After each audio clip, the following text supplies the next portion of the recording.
दोस्तों, क्या आपने कभी सोचा है कि दो सगे भाई बाली और सुग्रीव एक दूसरे के खून के प्यासे क्यों बन गए? क्या सच में सुग्रीव ने धोखा दिया था या बाली ने गलतफहमी में बड़ा पाप कर दिया? आज हम जानेंगे रामायण काल की वो सच्चाई जिसने भाई को भाई का दुश्मन बना दिया। दोस्तों, किष्किंधा नगरी में दो भाई रहते थे, बाली और सुग्रीव। बाली बड़ा था, बहुत बलशाली, वीर और अपराजयी। सुग्रीव छोटा भाई था, समझदार और वफादार।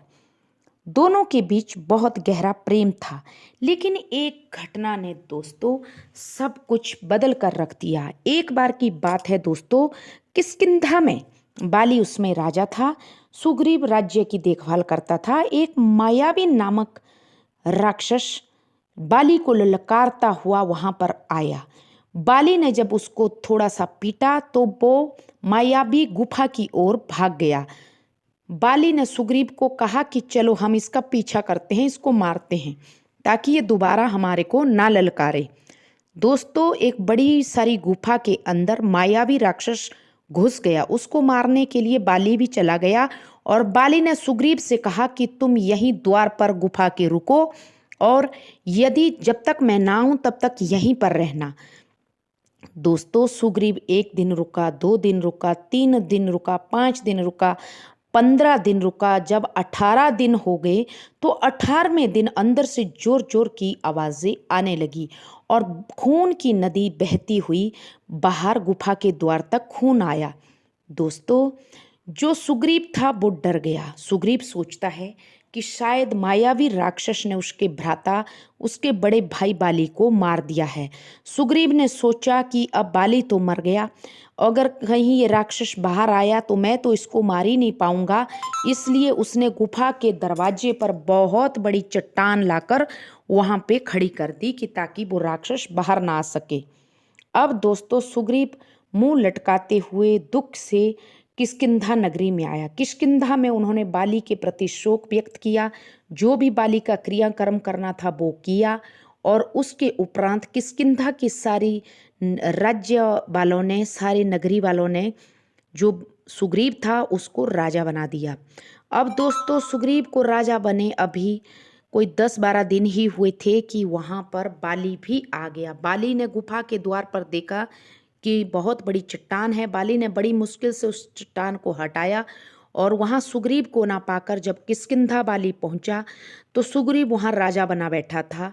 बाली को बहुत ज़्यादा गुस्सा आता है और सुग्रीव को मारने पीटने लगता है। सुग्रीव कहता है कि भैया मेरी बात समझो, मैंने सोचा कि आपको उस असुर ने मार दिया है, इसलिए मेरे भाई मैं आपके मरने के चक्कर में यहाँ पर राजा बना दिया गया इन लोगों द्वारा। लेकिन बाली सुने तब ना, बाली उसको मारता ही चला गया।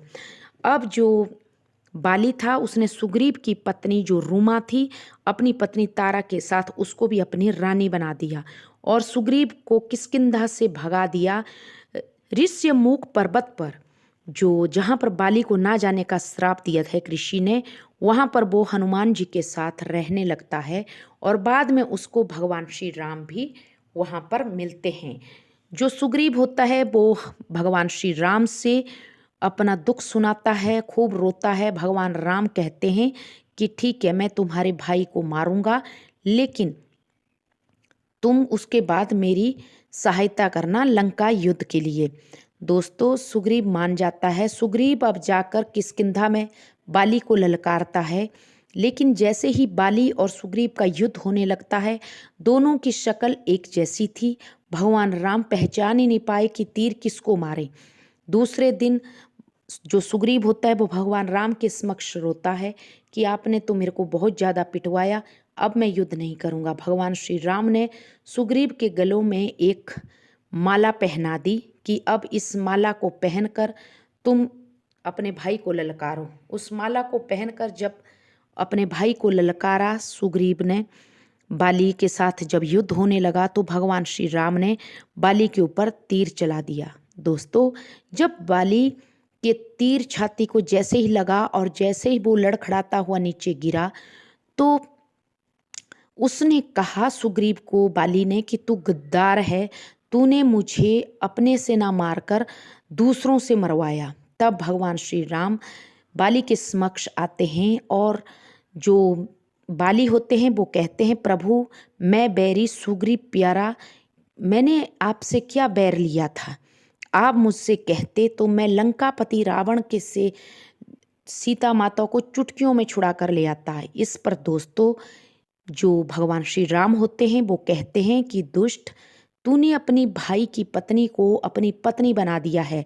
छोटे भाई की पत्नी अपनी बेटी और बहन के समान होती है। इसी दंड के कारण मैंने तुझे मृत्यु दंड दिया है और तूने एक अपने विश्वास पात्र भाई के ऊपर गलतफहमी से शक किया, इसको राज्य से भी निष्कासित किया, भाई का हिस्सा भी तू खा गया। इसी पाप के कारण मैंने तुझे दंडित किया है। अब दोस्तों जो बाली होता है वो सुग्रीव से भी माफ़ी मांगता है, क्षमा मांगता है और रूमा से भी क्षमा याचना करता है कि रूमा मुझे क्षमा करो, मैंने तुम्हारे कर्म बिगाड़े, इसका पाप भी मुझे लगेगा, अब मैं क्या कर सकता हूँ। और दोस्तों मरते समय बाली को गलती का एहसास हुआ कि सच जाने बिना अपने भाई को दुश्मन बना दिया। गलत फहमी दोस्तों सबसे बड़ी दुश्मनी बन सकती है। गुस्से में लिया गया फैसला जीवन बदल सकता है और सच्चाई जाने बिना किसी पर आरोप लगाना भारी पड़ सकता है। इसलिए सच्चाई की तहकीकात तक जरूर जाएं। तो ये था दोस्तों बाली और सुग्रीव की कहानी। आशा करती हूँ आपको पसंद आया, तो please subscribe my channel. Thank you.